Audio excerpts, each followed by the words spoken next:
Por que as mulheres procuram tanto a cirurgia de prótese mamária? Poxa, eu não troco de roupa perto do meu marido, né? Eu vou ter um momento íntimo, eu tenho que apagar a luz. Eu fico de sutiã o dia inteiro. Eu lembro dessas histórias, né? E o que fazem me ter a convicção de que não é nada supérfluo. O que é a doença do silicone? A doença do silicone é quando você começa a ter sintomas do corpo todo, ou seja, fraqueza, dor nas articulações, dor muscular, às vezes você tem uma perda de memória, você tem alterações neurológicas, né? E esses sintomas são provocados pelo silicone. A gente sempre ouviu, depois de 10 anos tem que trocar a prótese. Ainda é assim?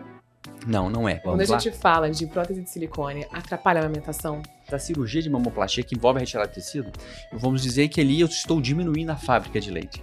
E dependendo do tamanho da redução, pode ser que aconteça alguma alteração nessa produção de leite. E a sensibilidade da mama? A mulher pode perder se ela fizer uma cirurgia de prótese? Pode perder. É raro, mas pode. Mas a maioria desses casos, eles retornem até em 6 meses. Tem que ter atividade física, tem que ter boa alimentação, para ter resultados cada vez mais duradouros.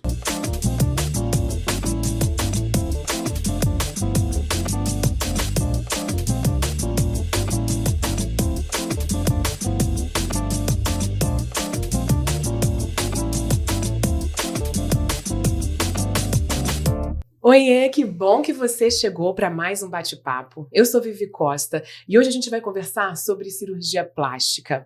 A segunda mais realizada no Brasil é a de prótese de silicone, fica atrás apenas da lipoaspiração.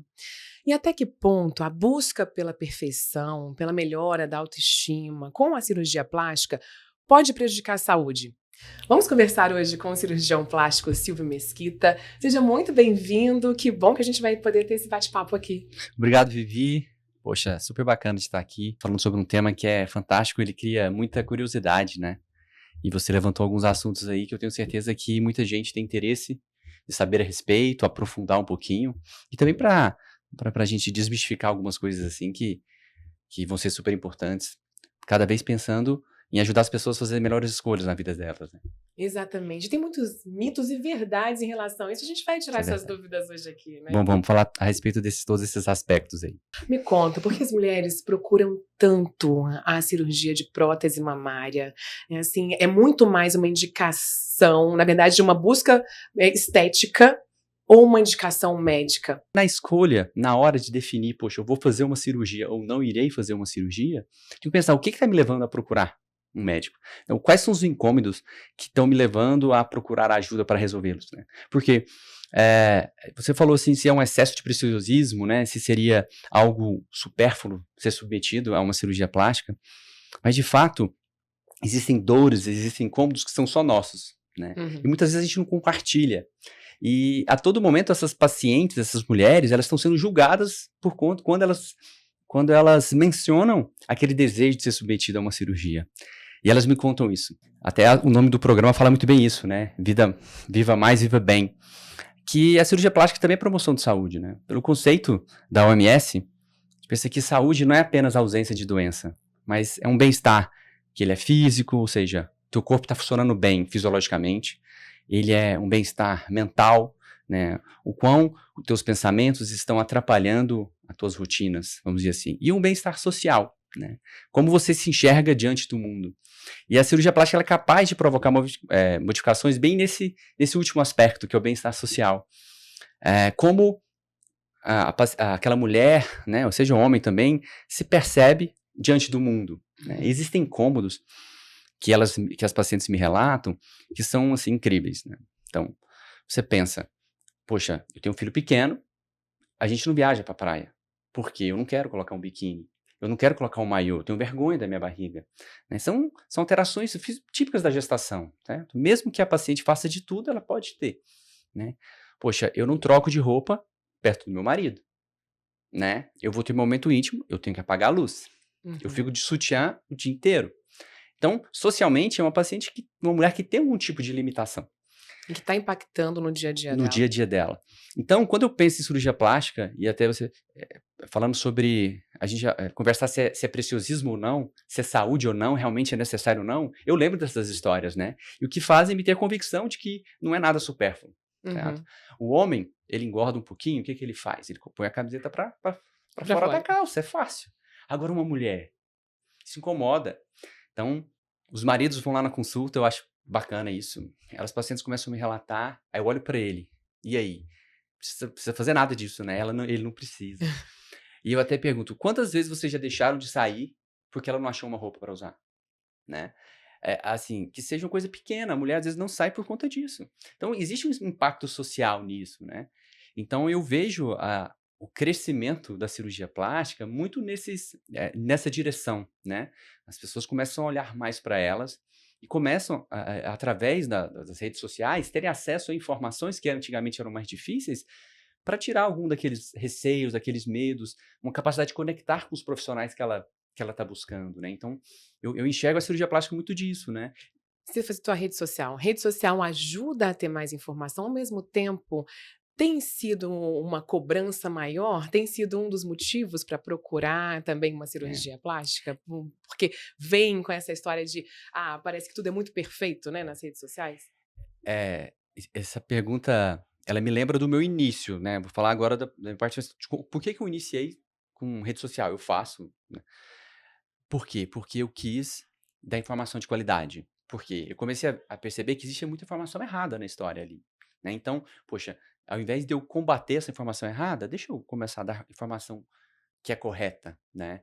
Que informações que têm sentido e sem um sensacionalismo, né? Porque o sensacionalismo ele chama atenção, ele atrai, né? Uhum, Fotos de anos depois, gente, todo mundo é curioso. Eu sou exatamente. curioso para ver. Então, assim, em qualquer lugar, você quer ver você tá lá no Instagram, aí você vê uma reforma de uma casa. Cara, você vê o antes, você quer ver o depois, assim. E a cirurgia, ela tem muito disso. O antes e depois ele atrai, tá? Então isso é uma motivação, certo? O detalhe é que você tem um cuidado, né? Ele atrai, mas até que ponto aquilo que você está vendo condiz com o teu caso, né? Porque, na cirurgia existem alguns elementos que envolvem no resultado final, né? Tem, claro que a técnica utilizada, como que o teu corpo estava para a cirurgia e como o teu corpo responde à cirurgia. Então esses aspectos eles envolvem no resultado final que às vezes uma foto em si, ela não vai ser capaz de demonstrar, né. E entrando nessa questão do antes e depois, que é algo que atrai pra caramba, existem 2 tipos de resultados, sabe, Vivi, eu não sei se você sabe, mas assim, eu falo isso que eu acho muito bacana, porque existe o resultado que você vê, que é a foto antes e depois, e existe o resultado que você sente, sabe. Uhum. O que você sente o que aquela cirurgia foi capaz de transformar na tua vida, né. O que você deixava de fazer e começou a fazer depois da cirurgia. Quais hábitos que você tinha antes e quais hábitos que você começa a ter agora. E a cirurgia está no meio do caminho, né. A cirurgia é um meio, ela não é um fim. Ela é um meio, ela é um caminho facilitador, vamos dizer assim. Então existem esses 2 resultados. Então antes e depois ele atraiu pra caramba. Mas também saber histórias de pessoas que foram submetidas à cirurgia, porque as pessoas hoje elas abrem a câmera e falam pra caramba e contam a história delas. E hoje também elas não precisam contar, mas elas estão a todo momento postando. E as amigas percebem, poxa, a mulher tá diferente, né? O que que foi que será que ela fez? E ela pergunta, amiga, o que que aconteceu? Tô vendo você treinando, parece que tá mais alegre, e elas querem saber, e ela conta qual foi o motivo. Então, esse é o resultado que você sente. Então, essas 2 formas das pessoas terem conexão contato com a cirurgia plástica, é que acho que contribuiu para essa maior tração, né, essa maior visibilidade da especialidade. Porque, na verdade, a cirurgia plástica, muitas vezes, também tem que vir junto com uma mudança de hábito. Claro. Não adianta só fazer uma lipo Uhum. se você depois também não muda esse seu hábito para ter uma vida mais saudável. Isso é verdade. Tem um cirurgião plástico que eu escutei uma frase dele muito recentemente, chama Carlos, o Carlos Manfrim, ele é lá do Paraná. Ele fala: "Olha, a cirurgia plástica, ela é o fim de uma história, de uma grande história, ou ele é o início de uma grande história, ou seja, é uma paciente que já fez de tudo, poxa, criei meus filhos, estou com hábitos muito bons, poxa, eu quero ser presenteada, né, converso com o marido, entreguei o meu corpo para a família, agora eu quero esse presente", né, porque tem algo que ela mesmo que ela tente a cirurgia ela não está competindo com uma atividade física. Não é para, poxa, eu tô com preguiça de comer bem, é difícil eu treinar todo dia, eu vou lá fazer uma lipo. Não é bem Uhum. assim, né? Ela não está disputando. A cirurgia ela vai proporcionar melhoras naquelas pacientes que têm um hábito já legal, uma atividade física já presente na vida. Porque o que a academia não resolver, a cirurgia vai ajudar. né? Do outro lado, existem resultados que nós não vamos atingir apenas com a cirurgia. Tem que ter uma atividade física. Então, um complementa o outro, nenhum disputa, né? E a história, complementando o que eu falei, respeito assim, que inicia uma grande história, porque a cirurgia também é motivacional. Muda, faz um investimento, ela já percebe aquela mudança no corpo e fala, caramba, eu não quero perder isso. Né? Uhum. E a gente sabe, Vivi, nós somos movidos por resultados. É isso. A gente tem um mês de trabalho, poxa, foi muito bom esse mês, no outro mês a gente entra com mais, né? Você termina um programa, caramba, esse programa foi muito bacana. O outro programa a gente entra com mais energia. Isso é natural dos nós seres humanos. Então, a cirurgia ela vê um resultado, então ela se motiva com aquilo. E isso influencia os hábitos dela. Mesmo que antes ela era uma mulher meio, vamos dizer assim, que ela não tinha muita importância para isso, sabe? Mas ela começa a valorizar mais ela. Então, isso que é legal. Então, tem que ter atividade física, tem que ter boa alimentação, para ter resultados cada vez mais duradouros. E quando a gente fala de início de uma cirurgia plástica, né? Uhum. Se a partir de que idade que é indicado? Não existe uma regra, tá? Eu A paciente mais jovem que eu operei foi 14 anos, tá bom? Poxa, mas 14 anos, Silvio? Pois é, 14 anos. Era uma cirurgia de mama. Uma menina, que ela nasceu com mamas bem diferentes uma das outras. Que a gente chama de mama tuberosa, né? Então, mamas muito assimétricas. Ela usava 4 bojos e um sutiã para compensar o tamanho. Ela me relatou uma história que ela foi pra praia com as amigas, né?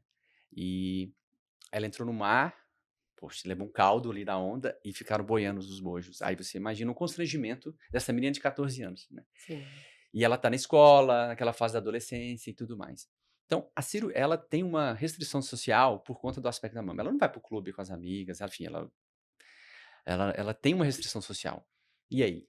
Opera ou não opera? Será que ela tá muito jovem? Eu vou pedir que essa paciente chegue ali ter 17, 18 anos de idade, ou seja, quando ela sai ali do ensino médio, que é um momento de desenvolvimento muito grande de relacionamento, a gente sabe disso, né? E opera ou não opera uma paciente dessa? Né? Então, eu optei por operar, conversei muito bem com a família, né? A mãe, casualmente, ela já era minha paciente, e eu fiz uma cirurgia. Essa paciente de 14 anos. E o impacto da vida dela é enorme. Autoconfiança. Quem me conta não é ela, é a mãe, que percebe na filha o quão a cirurgia foi modificadora disso, né? Então, é uma cirurgia estética, mas ela tem uma parte funcional, vamos dizer assim, né? Então, eu corrigi a assimetria das mamas dela, né? Que dá liberdade para ela ter uma liberdade social, vamos dizer assim. É jovem? É jovem. Então, essa questão do limite da idade, eu não vou fazer uma lipo numa paciente de 14 anos, Quer certo? dizer, Uma tem uma paciente que. indicação aí que é quase que uma indicação médica também, né, para que É ela isso, passe é porque por a essa simetria. cirurgia. Agora não, poxa, eu tenho dificuldade de perder peso, quero fazer, então, vou fazer minha festa de 15 anos, eu quero fazer uma lipo antes, doutor. Poxa, não é bem assim, né? Uhum. Então, E é importante que o médico se posicione dessa forma. tem que ser, porque qual o exemplo que a gente está dando para essa mulher, essa menina de 14 anos? Poxa, é muito fácil a vida, né? Porque treinar e comer bem é muito difícil. Mas se eu sou eu uso a lipo como facilitador para uma adolescente que não quer perder peso, poxa, né, eu não estou cumprindo o meu papel como médico, né? Então são casos e casos, né? Então não existe uma regra a respeito disso. Depende também, poxa, essa menina de 14 anos já era uma mulher. Existem meninas de 14 anos que são meninas. O Uhum. corpo delas não se desenvolveu. Então Então, cada caso é um ele é muito caso. individualizado, sabe. Então, mamas eu acho que, eh, eu como homem, eu começo a perceber, né, na minha área, que a mama é uma coisa muito importante na mulher, assim, que às vezes o homem ele despreza um pouquinho, assim, no sentido, assim, de não dar tanto valor, porque é muito fácil você esconder uma mama, às vezes, né, de Uhum. acordo com a roupa que você usa e tudo mais. E só que é algo que de fato tem um impacto muito grande Uhum. assim, na postura da mulher, né, numa postura física mesmo, ou seja, quando, eh, quem tem mama grande, ela tem a postura toda encurvada, que ela quer esconder aquelas mamas. Quem tem mama pequena também é do mesmo jeito. Ela tem a postura ruim, né. E quando ela é submetida a esse tipo de procedimento, ela tem uma liberdade enorme, né, de Uhum. usar a roupa que ela quer, assim como de não usar sutiã ou se libertar dos bojos, né. Então a cirurgia é interessante que cada caso ele é muito individualizado, sabe. E saber entender essa motivação que leva à procura da cirurgia, eu acho que é o caminho para você ter pacientes com maior nível de satisfação depois. Porque se a motivação está errada, não há cirurgia, independente da qualidade técnica, que vai ser capaz de resolver aquela motivação se ela for errada. E quando a gente fala, né, de colocar prótese de silicone, a gente também vive acho que um caminho contrário de Uhum. mulheres que estão querendo tirar a prótese de silicone. Isso. Isso muito associado a uma doença do silicone, que recentemente veio se falando sobre sintomas que as mulheres começam assim, a ter por conta dessa prótese? A doença do silicone é algo que existe, né? Existem, não vou falar um movimento, mas existem mulheres que hoje não veem sentido da prótese na vida delas. Elas colocaram prótese alguns anos atrás, aproveitaram a prótese e, enfim, o tempo passa e nós, né, começamos a ter hábitos diferentes, a gente começa a ter gostos diferentes, né? Então o bonito começa a ser diferente, né? E a gente vai descobrir isso com a idade, com o passar do tempo e com as nossas experiências, né? Então, a doença do silicone ela existe. Existem mulheres que realmente não se deram bem com o sutiã e outras que não vão se dar bem com o sutiã. Então, com o sutiã, não, perdão, com a prótese. Elas não se dão bem com a prótese e algumas mulheres que não vão se dar bem com a prótese. É interessante a gente fazer essa distinção, né, na hora da consulta e que procuram a retirada, né, que a gente chama de explante. Então, existem mulheres que hoje me procuram para isso, para retirar. A, Só para quem está Uhum. acompanhando a gente entender melhor, né, assim, o que que é a a, doença do silicone? a doença do silicone são alterações sistêmicas, vamos dizer assim, tá? O que seria alterações sistêmicas? Do corpo, de maneira geral. Então, a gente tem alterações que são locais, ou seja, alterações na mama. Que alterações na mama, mudança do aspecto, são alterações locais. Isso não é doença do silicone, tá? Agora, a doença do silicone é quando você começa a ter sintomas do corpo todo, ou seja, fraqueza, dor nas articulações, dor muscular, às vezes você tem uma perda de memória, você tem alterações neurológicas, né? E esses sintomas são provocados pelo silicone. Tá. Agora, não é somente o silicone que provoca esse tipo de alteração. Então, precisa fazer um diagnóstico que a gente chama de exclusão. Então, existem outras causas mais frequentes que o silicone que causam esses mesmos sintomas. Poxa, a gente, né, o médico está fazendo uma avaliação, essa paciente realmente ela é sintomática, porque essa doença ela existe. Ela é rara, mas ela existe. Está fazendo uma investigação. Dor no corpo, mialgia, dores musculares, dor nas articulações, perda de memória, às vezes boca seca, o olho lacrimejando, olho seco e tudo mais. Então, ele tem esses sintomas. A gente está descartando todas as causas, a gente não conseguiu identificar ainda. Essa mulher tem silicone. Poxa, será que não é o silicone? Olha, pode ser uma causa. Faz-se a cirurgia de retirada do silicone e os sintomas, vamos dizer assim, diminuem, desaparecem. Poxa, realmente a gente achou a causa. Aí a gente consegue determinar como doença do silicone, tá bom? Então existem mulheres que de fato não se dão bem com o silicone e que o silicone se torna muito reativo, né? Isso Então, costuma acontecer com qualquer tipo de prótese ou algumas próteses específicas desenvolvem um pouquinho uhum. mais esses sintomas? É, isso é interessante essa pergunta sua, porque ela entra na parte técnica, mas ela é importante a gente dar essa informação para até deixar as pacientes mais tranquilas, vamos dizer Sim. assim, né. Antigamente, as próteses elas tinham tecnologias diferentes, né. Então, existe algumas próteses que a gente chamava de um fenômeno que chama bleeding, que é um tipo um sangramento, ou seja, só que está sangrando o silicone. Então, algumas pequenas não é que o silicone rompe e espalha pelo seu corpo, não é muito bem isso, mas existe, algumas pequenas partículas que elas extravasam da prótese, e o corpo, ele reage a tudo que está em contato com ele. Então ele vai reagir mal. Poxa, eu quero expulsar essa prótese, eu quero expulsar esse silicone daqui. E aí esse excesso de reação que provoca esses sintomas que eu citei. Então existiam no passado próteses que eram mais sujeitas a esse tipo de, de, de reações, né? Que elas provocavam mais esse tipo de reações. E então por isso que a gente atribui esses sintomas a próteses um pouco mais antigas, pacientes que têm um tempo maior de uso, né. Hoje a tecnologia das próteses, ela evoluiu bastante, são próteses que, vamos falar, que dão menos trabalho para paciente, elas reagem menos, né.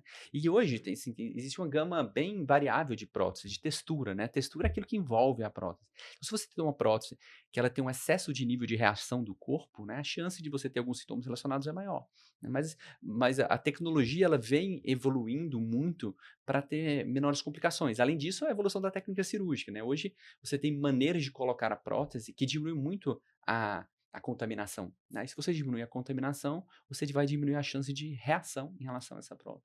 E essa textura também, ela também é responsável por algum risco a mais de câncer de mama? existe uma existem algumas próteses, né, então, que fizeram alguns estudos a respeito disso, e algumas próteses com a textura muito espessa, vamos dizer assim, que provocam um maior nível de reação, né. Então em alguns países, alguns tipos de prótese elas são até proibidas, por conta da associação, né, que a gente chama de um sintoma, é um tumor que chama-se, linfoma anaplásico de células gigantes, são células que o organismo não é um câncer de mama, certo? É uma reação, a presença da prótese provoca uma reação exacerbada localmente, que provoca o surgimento desse tipo de linfoma. E algumas próteses com a textura mais elevada, elas provocam esse tipo de reação, né. E Então, nesse caso, retirando a prótese já soluciona o problema? mas aí você não, como já tem um tumor, você tem que retirar o tumor e a prótese. Então aí é uma cirurgia que a gente já entra para a grama de reconstrução mesmo, né, faz uma retirada do tumor, em bloco junto com a prótese, né. E são casos mais raros? São raros, são casos bem raros mesmo, né, são bem raros. É claro que depois do primeiro caso, houve um surgimento de uma maior atenção a respeito disso, né. Então, toda paciente que que tem algum sintoma, por exemplo, qual que é um caso disso? O paciente, depois de muito tempo, começou a ter um aumento do volume das mamas associado a líquido, né. O mais comum é que seja um seroma tardio, benigno, vamos dizer assim. Agora, tem que se descartar a presença desse tipo de linfoma, né. Então funciona-se, manda-se para análise, já existem marcadores específicos para esse tipo de tumor. Então, a questão é, não deixar de acompanhar quando você tem prótese, né. O surgimento, da questão da palpação, você avaliar suas mamas, assim como, ah, hoje, né, em outubro existe um mês que é totalmente focado para isso, que tá relacionado ao maior cuidado das mamas, né, mas a mulher, ela tem que ter esse cuidado, frequentemente. Então, a presença da prótese tem que manter o acompanhamento das mamografias anuais, dos ultrassons e tudo mais, e a identificação de alterações ali que são perceptíveis ao toque, por exemplo. Esse acompanhamento da mulher que tem a prótese mamária é o mesmo da que não tem ou ela tem que fazer algum acompanhamento É o diferenciado? mesmo, tá, porque os próprios exames que avaliam a mama, elas avaliam a prótese, tá. E a prótese, ela não atrapalha a avaliação da mama, tá bom. Então, quais são esses, né, então só pra gente lembrar aqui, acima de 40 anos, toda mulher tem que fazer mamografia anualmente, e algumas mulheres acima de 35, se elas existem algum risco adicional na família. Então, a questão é, tem que manter um acompanhamento, né. Pacientes mais jovens, é mais difícil criar esse hábito nela, pacientes que colocam próteses com 20 e poucos anos, né, mas o acompanhamento ele tem que ser, né, com ultrassom, mamografia, e alguns casos mais específicos, quando ocorrer algum tipo de dúvida, a ressonância das mamas, né, que é um exame, vamos dizer, um pouco mais sensível em relação ao que pode ser detectado. E você falou aqui em relação à evolução, né, da prótese mamária. A gente sempre ouviu: "Ah, depois de 10 anos tem que trocar a prótese". Hum. Ainda é assim? Não, não é. Daqui 10 anos, tá, Vivi, vamos supor que você tem uma prótese.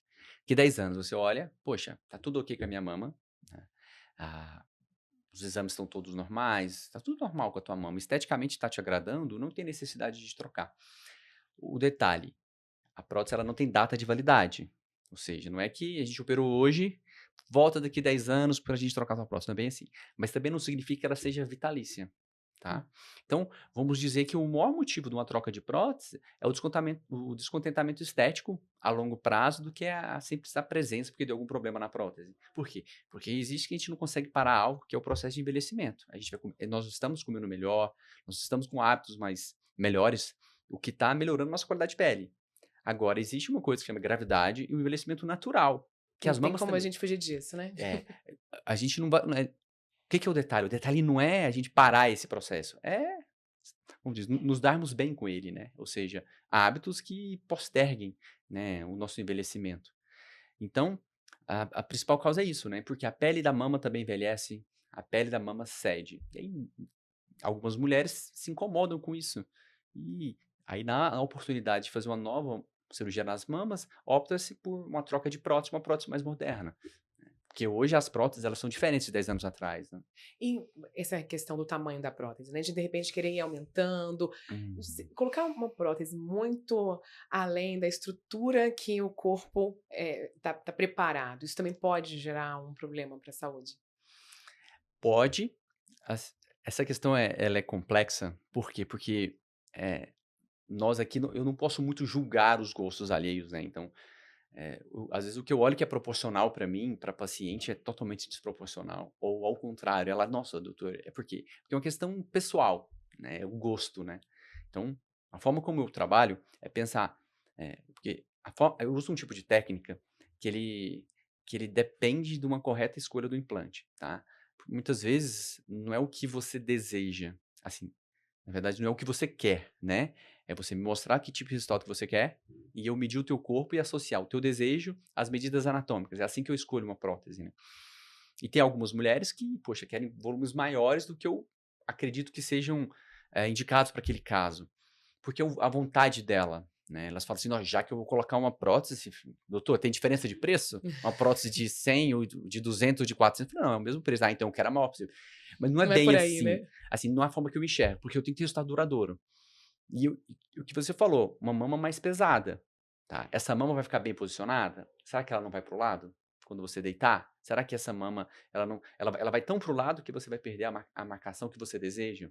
Será que isso não vai provocar um desconforto na hora de você fazer atividade física? Quem tem mama grande sabe. Pô, para correr precisa de top bem apertado, né? Uhum. Então, eu operei uma paciente recentemente, ela falou, doutor, eu falei, por que você quer fazer depois da cirurgia que você não faz hoje? Era uma mama que eu reduzi e coloquei uma prótese. Falei, doutor, eu quero correr de biquíni no parque. Olha o desejo dela. Então, para essa mulher, ela quer uma mama menor.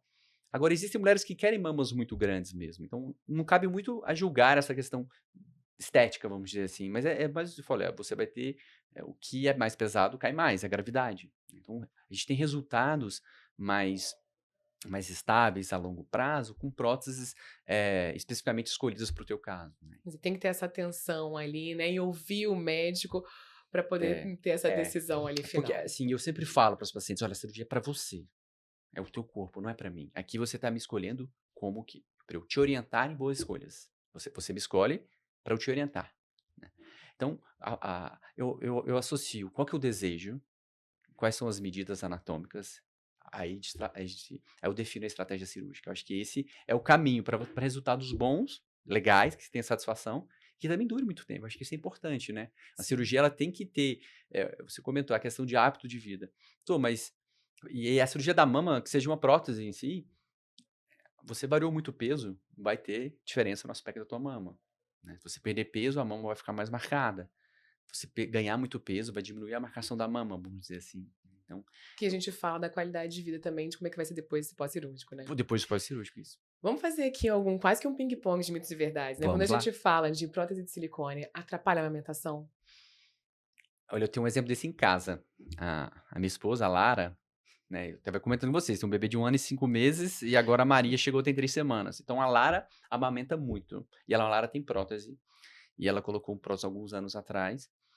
E ela produz muito leite, né? E a prótese, o que é importante na cirurgia da mama, né? Quando a gente coloca a prótese e não retira nada de tecido, não ocorrerá uma alteração da amamentação, certo?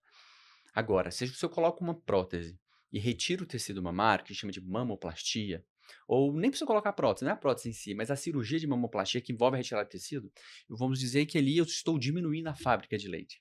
E dependendo do tamanho da redução, pode ser que aconteça alguma alteração nessa produção de leite, tá? A Lara amamenta, certo? E até uma dica que eu dou. A gente foi atrás de especialistas em amamentação, né? Então, uma fonoaudióloga que ela foi nos orientar como é que funciona aí, porque não é fácil amamentar. Não. Olha, sem prótese, sem mamoplastia, já não é fácil, né? E existe um estigma muito grande, que eu até dou a dica, assim, para tomar muito cuidado com as opiniões externas, né? Sim. Por quê? Porque dependendo do teu nível de confiança nesse momento, você não consegue, você fica muito abaulado. Existe esse estigma de que quem tem mamoplastia não pode amamentar. E eu tenho várias pacientes que amamentaram pós-mamoplastia e dentro de casa eu vi minha esposa que amamentou. Não foi fácil, óbvio. Mas quando tá na maternidade, assim, acho que elas não percebem isso, mas as técnicas ali responsáveis pela amamentação, porque fizeram isso com a minha esposa, tá? Ela tá tentando mamar, aí virou pergunta pra ela: "Você tem mamoplastia?" Ela: "Ah, tenho." Tô vendo assim, "Ah, então vai ser difícil amamentar." Então você pega uma mulher que já está insegura, num momento super delicado, a pojadura dói, dá febre, incomoda, porque eu sei disso porque eu tenho isso em casa. Exatamente. E então isso já causa uma alteração emocional muito grande, porque ela já tem um motivo para não tentar, porque já não vai dar certo, E sabe? está extremamente relacionado, né, o psicológico Tudo. ali e a alimentação. E aí conversando com essa especialista em amamentação, ela falou: "Silvio, eu trabalho com isso o dia todo. O principal motivo é a parte emocional, porque é muito difícil você manter o teu final ali, né. E aí, como você já tem um motivo para falar que não deu certo, muitas vezes você não vai, né. É claro que eu não estou aqui isentando a cirurgia disso, né. Existem mulheres que não amamentam mesmo sem prótese, sem mamoplastia, porque o organismo dela já não é um bom produtor de leite, vamos dizer assim. Então, tem essa questão, que tem mulheres que não amamentam e nunca colocaram prótese. Tem mulheres que não amamentam e fizeram uma mamoplastia. E tem mulheres que amamentam e mesmo assim fizeram uma cirurgia de prótese, né. Então Mas então a técnica influencia? influencia assim, talvez não seja apenas a técnica, porque nós deixamos unidades funcionais, né. É mais relacionado ao quão eu reduzi de tecido mamário. Entendi. Eu opero muito e a mama eu faço muita cirurgia de mama, muita, muita. Então, o que que eu observo? Que tem mulheres que têm muito mais gordura do que glândula na mama, porque o volume da mama é pele, gordura e glândula. Então, tem mulheres que têm mais gordura, ou seja, elas têm poucas unidades funcionais produtoras de leite, já naturalmente, e outras mulheres que têm muita glândula. Então, já existe uma alteração anatômica a respeito disso, né. Então, é difícil a gente bater o martelo em relação a isso. Eu só posso relatar as experiências, né, que é isso, que mostra que tem vários exemplos positivos de mulheres que conseguiram amamentar, mais relacionado à quantidade de tecido mamário que é retirado durante a cirurgia. Entendi. Em relação a exames preventivos contra o câncer, a Sim. prótese, ela também influencia de alguma forma? Não. Por quê? Porque a prótese, ela não é colocada dentro da mama, ela é sempre abaixo da mama. Mesmo que ela seja por baixo do músculo ou por cima do músculo, ela é sempre abaixo da mama. Então, nitidamente, quando a gente olha o exame de imagem, a prótese ela tem uma cápsula em torno dela, né? Porque essa cápsula é o corpo ali isolando esse agente externo, vamos dizer assim. Então é bem limitado o que que é tecido mamário, certo? E o que que é prótese nessa avaliação. E a sensibilidade da mama? A mulher pode perder se ela fizer uma cirurgia de prótese? Pode. Pode perder. É raro, mas pode, tá? Então, quanto maior o tamanho da prótese, porque a inervação do mamilo ali, da região da areola, ela é lateral. Então, são nervos que eles saem da lateral da mama. Então, se você coloca próteses um pouquinho maiores, vamos dizer, eu vou precisar fazer uma loja maior para acomodar essa prótese. E aí eu posso lesar esse tecido mamário, esse tecido, esse nervo, né? Então, pode ser que perca a sensibilidade. Assim como cirurgias de mamas muito grandes, que vamos falar que são gigantomastias, quando nós reduzimos o tecido mamário, eu retiro muito tecido, e parte da nervação é retirada também. Então, o paciente pode perder sensibilidade. A inclusão simples de prótese é raro. Acontece em algum momento uma desestesia. O que que é isso? Dá um curto-circuito ali. Então, Uhum. você, às vezes, hora não está sentindo nada, hora você tem um excesso de incômodo, porque existe uma hiperestesia naquela região, né. Mas a maioria desses casos, eles retornam até em 6 meses. Ah, então volta a Volta, sensibilidade. volta, a não ser nos casos em que nós fazemos uma redução muito grande da mama, certo. Mulheres, assim, que a gente precisa retirar muito tecido, 800 gramas, 1 quilo de mama, por exemplo, né. Então pode alterar a inervação em relação nesses casos especificamente. Algumas mulheres têm uma preocupação de fazer a cirurgia por conta de cicatriz. Hoje tem uma evolução aí nessa tecnologia para poder minimizar esse problema? Ah, não posso falar em tecnologias especificamente, né, mas a técnica cirúrgica ela tem sido muito aprimorada. Hoje, o grau nutricional, ele influencia muito na qualidade da cicatriz, tá. E infelizmente não é algo que você consegue correr atrás agora, porque é algo das nossas partes da infância. Como é que foi a tua alimentação? Eu acho que isso influencia bastante, né. Então, uma boa cicatrização, ela está relacionada à técnica cirúrgica, mas como o teu corpo reage em relação a esse processo cicatricial, né. Existem medidas que são tomadas para diminuir isso, né, diminuir a tensão da pele, tá. Existem hoje radioterapias que influenciam também na qualidade estética, né, o uso de fios apropriados. Então, é muito disso, uma avaliação a gente durante o exame físico, a gente olha o corpo da paciente e atrás de cicatrizes, né. Porque a questão é, se você identificar uma paciente que tem uma cicatriz, vamos dizer, não tão agradável, ela tem que ser orientada a respeito disso. E de forma muito precoce, e iniciar com medidas para o controle desse processo cicatricial. Então, o Pra ela não se problema, frustrar depois, para né? ela não se frustrar depois, é uma troca, né? Então, a cirurgia é uma troca. Poxa, a gente falou muito de mama aqui, né? Então, pensar, olha, você prefere o quê, né? Uma mama sem colo, caída, ou uma mama com colo, com cicatriz? Poxa, eu não suporto uma cicatriz. Perfeito. A troca não é justa para você, mas para algumas mulheres é super justa, né? Então, mulheres que não têm cicatriz, tipo uma cesárea, né? A cesárea, quem tem uma cesárea já tem uma cicatriz no corpo, vamos dizer assim. Então, ela adapta melhor essa cicatriz. Pacientes de parto normal, eu percebo no consultório que elas, poxa, eu nunca fiz nenhuma cirurgia, e aí eu tenho que mostrar mais, assim, cicatrizes em tempos de evoluções diferentes, porque a cicatriz ela passa por um processo, né? Então no início tá ótima, ela vai ficando vermelha, fica escura e ela se consolida depois de 1 ano e meio aproximadamente.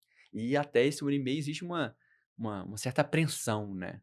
É, uma Uma certa certa pressa para poder ficar, né, do jeito que ela pressa. imagina. Isso. Em relação à cirurgia em si, tem hoje um processo ali que a mulher tem que ficar ainda em repouso, mas há outras técnicas também hoje que facilitam essa retomada da atividade física? Ah, sim. Eh, Tem uma pergunta muito boa que eu recebo das pacientes, seja no Instagram, doutor, quando eu posso fazer atividade física? Quanto tempo parado eu preciso ficar? Porque isso é bom. Por quê? Porque, poxa, olha a preocupação que ela tem. Ela não tá, assim, o resultado ela preocupa, óbvio, mas ela tá preocupada enquanto ela vai ficar parada. Sim. Doutor, eu posso voltar com beach tênis em quanto tempo? Então, Uhum. isso é muito bacana. São respostas, são perguntas que eu gosto muito de escutar. E hoje a técnica, para você ter noção, Vivi, existem técnicas de cirurgia de mama, de prótese de mama, que trabalham no outro dia. Pode pegar até 15 quilos de peso. Logo depois da cirurgia? É, dirige no dia seguinte da cirurgia. Então, é uma cirurgia que chama de recuperação rápida, que é recuperação em 24 horas.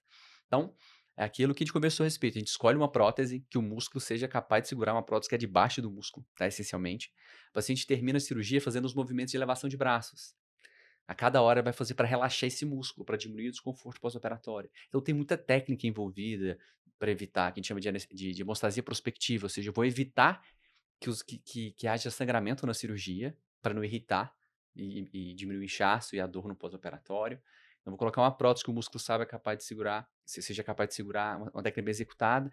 Terminou a cirurgia, que dura 1 hora e 15, ela já sai levantando os braços, vai embora no mesmo dia, trabalha no dia seguinte, um trabalho burocrático. Ela volta a malhar com 2 semanas, braço com 8 semanas, na perna com 2 semanas, por exemplo.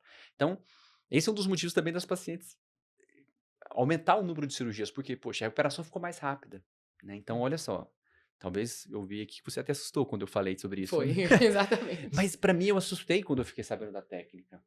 Aí eu, poxa, estranho, parece que eu não aprendi desse jeito. Fui atrás, fui estudar, né, fui aprender como é que funciona. De fato tem sentido isso. Então é uma cirurgia que eu realizo, que é muito bacana. Eu vejo outros colegas realizando também, que de fato você antigamente, se eu vou tirar férias para fazer uma cirurgia, Uhum. né, aí eu operei recentemente uma paciente que ela é comissária de bordo, né, chefe de cabine. Aí ela operou assim, uma semana ela já está trabalhando, né, então, E isso são para alguns casos específicos, quando né? não é necessário retirar pele, tá? Ou uma pequena retirada de pele, são específicas. Agora aquelas mamas que já são grandes, caídas, que precisa fazer a suspensão delas, elas não entram nesse protocolo. A recuperação é rápido mesmo assim, altas no mesmo dia. Por quê? Porque você tem anestesias de melhor qualidade, com menor ressaca, né.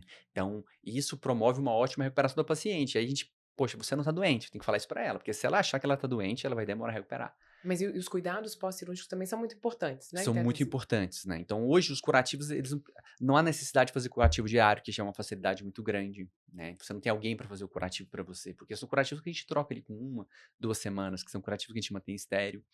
Então esses cuidados são importantes. Claro que eu citei esse exemplo dessa técnica R24, agora existe, ah, é necessário ter alguns cuidados, né, em relação a isso. Então, essa orientação e a forma como a gente conversa e dá assistência no pós-operatório, isso é qualquer profissional, é o que vai influenciar na recuperação da paciente, né. Então, e vamos falar, e as pessoas de suporte são muito importantes nisso, né, porque tem que ser pessoas encorajadoras, porque se foram pessoas que colocam medo, que colocam dificuldades, que tratam aquela paciente como doente, isso vai atrapalhar todo o processo de recuperação dela, né. E eu cito muito isso, olha, quando a gente dorme muito, é mais difícil sair da cama, já percebeu isso, né? Uhum, A mesma exatamente. coisa, num pós-operatório, quanto mais você ficar deitado, mais você vai ter dificuldade para levantar. E isso, o teu intestino vai demorar a funcionar, tua pressão vai ficar mais baixa, tu vai ficar mais inchada. Então, muito nisso evoluiu, por quê? Porque deu uma liberdade maior para os pacientes. Antigamente, os pacientes ficavam 2 dias internados, 3 dias quando faziam abdominoplastia. Hoje não existe isso mais. Te dá um alta no dia seguinte, porque é importante que ela ande. Prevenção de trombose, o intestino vai funcionar mais rápido, vai diminuir dor. Então, hoje, cada vez mais, nós estamos usando menos medicações para dor, porque nós estamos estimulando com exercícios respiratórios, exercícios funcionais. Para quê? Para que a fisiologia dela volte de forma muito mais natural. Porque medicação dá efeito colateral. Você toma um remédio para dor, você tem efeito colateral. Então, esse processo todo que foi contribuindo para a recuperação. Bom, a gente falou muito aqui, né, sobre a cirurgia de prótese de silicone, até porque acho que gera muitas dúvidas, mas Uhum. também tem a lipoaspiração, que é a mais realizada no Brasil, que há riscos também. Então, para a gente deixar uma mensagem para quem está acompanhando a gente aqui, né, assim, para a pessoa que está pensando em fazer uma cirurgia, que fica com aquela dúvida, qual é uma mensagem principal aqui? Primeira coisa, que a cirurgia ela não é capaz de substituir bons hábitos. Né? Não é capaz. A lipo ela é muito realizada porque ela é sempre uma cirurgia complementar também. Às vezes a cirurgia é só a lipo, ou seja, fazer uma lipoescultura. Eu vou ali tirar a gordura onde é que está sobrando, colocar onde é que está faltando, né? Então, esculpir o corpo. Agora, é muito complementar na cirurgia das mamas, ela é muito complementar na cirurgia da abdominoplastia. Então, a lipo é muito complementar. Então, o que que eu quero? Né? Eu quero que todo mundo chegue até o seu cirurgião pensando para resolver coisas muito pontuais. Isso é bom, né? Por outro lado, quem tem coisa muito pontual para resolver, ela é criticada. "Poxa, vai limpar o quê? Eu queria ter o corpo e você quer fazer uma lipo". Elas Uhum. sofrem esse tipo de julgamento, né. Mas o detalhe é que a cirurgia ela não é para substituir um hábito bom, né. Aquela história, ou está se iniciando uma história boa ou está finalizando, no sentido assim, a cirurgia também é um baita estímulo para você iniciar hábitos positivos, mas também para concluir um processo muito bom que você iniciou. Então, primeira coisa, é pensar que a cirurgia, ela é um meio, tá? É um meio de você melhorar aspectos que te incomodam, certo? Então, acho que esse é o principal caminho. É uma arma muito bacana, muito legal. Então, não utilize a cirurgia, que seja a lipoaspiração, para emagrecer. A lipo não é para emagrecer. "Ah, doutor, mas eu tenho uma amiga que fez uma lipo e ela estava acima do peso e ficou bacana, melhorou bastante". Poxa, perfeito. Agora, vai melhorar? Agora, vai melhorar o melhor possível? Acho que a gente tem que pensar nisso. A gente, às vezes, acostuma com coisa mais ou menos, né? Acho que a gente Hum. tem que começar a adaptar. Né, no Brasil tem muito isso. Parece que mais ou menos já tá bom. Pô, por que não conseguir o melhor possível? Então eu gosto muito de provocar as pacientes nesse sentido, sabe. Vamos atra "Você quer um resultado bom? Muito bom". Ela: "Ah, muito bom, todo mundo quer muito bom". "Poxa, então eu vou precisar de você. Tá compromissada? Atividade física, boa alimentação. Espera 3 meses, 3 meses. 3 meses você cria um hábito bom". Eu acho que é isso, né. É de Antes ser um de processo ativo, né, o nessa. processo é porque se você jogar tudo nas minhas costas, eu vou dar o meu melhor, ok, mas eu preciso que você dê o teu melhor também. Acho que esse contrato, ele é muito importante, né. E aí que tá o papel do médico, porque ela só vai fazer isso se ela acreditar realmente que o médico está preocupado com ela, sabe. Então, existe, eu aprendi isso há um tempo atrás, eu achei muito bacana, com um cirurgião que eu não me lembro, eu estava vamos falar, estou falando de 2007, 2008 mais ou menos, que ele falou: "Olha, o segredo de qualquer tratamento, em qualquer área, é o paciente, ter aquela percepção que se ele não seguir a tua recomendação, ele tá te traindo. Poxa, ele foi tão atencioso comigo, ele quer muito o meu bem e eu não tô fazendo o que ele tá me pedindo", sabe. Então, criar esse tipo de relacionamento é super importante no resultado final, né, porque aí não é só plástica, é mudança de vida. Você pensa isso, você tá promovendo é um caminho pra promoção da mudança de vida, né. E é isso que a gente mais prega, É né. isso mesmo, porque tem que viver, mas viver bem, né, Vivi? Exatamente, exatamente. É por isso aqui esse nosso podcast. Doutor Silvio Mesquita, muito obrigada por esse bate-papo. Espero que a gente tenha contribuído também com quem está acompanhando a gente aqui para tirar essas dúvidas. Ah, pô, achei muito bacana, né. Primeiro bate-papo que eu participo, assim, de podcast, muito bacana, experiência muito boa. É um assunto que eu acho maravilhoso, sabe. E o que é muito legal do teu programa, assim, é fazer chegar informação de qualidade para as pessoas, né. A gente combate má informação, não é falando mal da má informação, é dando informação boa. Aí as pessoas sejam capazes de distinguir o que que é bom, o que que é ruim, porque no final, gente, todo mundo desconfia, a gente tem um pezinho atrás das coisas, elas, né, elas... Mas é isso que eu acho importante mesmo, é a gente, assim, desmistificar. Vamos trazer aqui a Uhum. informação, cada um vai escolher a vida que quer, É né? isso E a gente mesmo. espera que seja esse caminho aí, de uma vida saudável. É, isso é o que faz diferença na vida, né? Daqui a alguns anos nós vamos lembrar disso, né? E falar, poxa, eu fiz escolhas muito boas e as escolhas foram certas. É isso. Obrigada mais uma vez. E para vocês, um beijo. Até a próxima. Tchau, tchau.